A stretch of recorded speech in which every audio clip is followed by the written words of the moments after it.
Hello बच्चों, let us understand the solution for this question. The question says that why it is difficult to walk on a slippery road. तो slippery road पर जो चलना वो difficult होता है, ये मुझे बताना है ऐसा क्यों होगा। तो सबसे पहले हम बात करते हैं यहाँ पे की कंसेप्ट। तो की कंसेप्ट हमारे पास यहाँ पर होगा फ्रिक्शन। सो की कंसेप्ट हमारे पास यहाँ पर होगा friction plays an important role for walking. An important role for walking.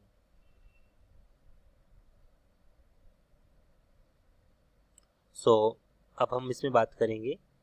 तो यहाँ से हमारे पास friction play an important role for walking. अब हम इसमें सॉल्यूशन की बात करते हैं। Solution for this question. तो अगर कोई व्यक्ति किसी फर्श पर या किसी फ्लोर पर चल रहा है, तो जो उसका फुट होगा, जैसे ही सपोज ये उसका फुट है, तो वो जैसे ही पैर से उसको पुश करता है, सो वो जो उस पर एक बैकवर्ड फोर्स भी लगेगा according to Newton third law. So यहाँ पर हम कह सकते हैं according to Newton third law,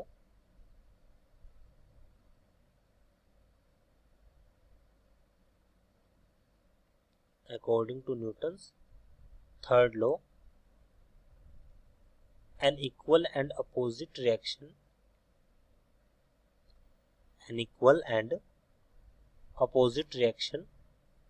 will act there, will act here लिख सकते हैं सिंपली, will act here।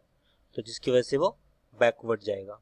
सो अगर वो बैकवर्ड मूव करता है तो इसी पॉइंट ऑफ व्यू से हम कह सकते हैं कि जैसे उसने यहाँ पर इसको पुश किया तो यहाँ पे फॉरवर्ड पुश किया तो बैकवर्ड होगा। बट अगर फ्रिक्शन की वैल्यू हमारे पास कम हो, but friction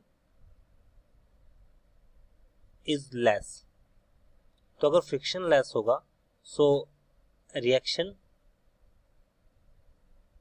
will be more, तो रिएक्शन ज्यादा होगी। And there will be no proper contact between, there will be no proper contact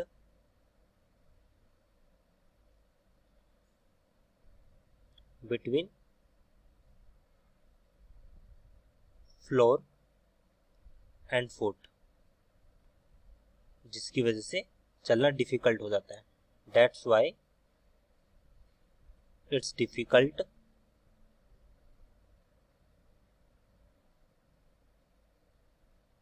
to move on slippery road.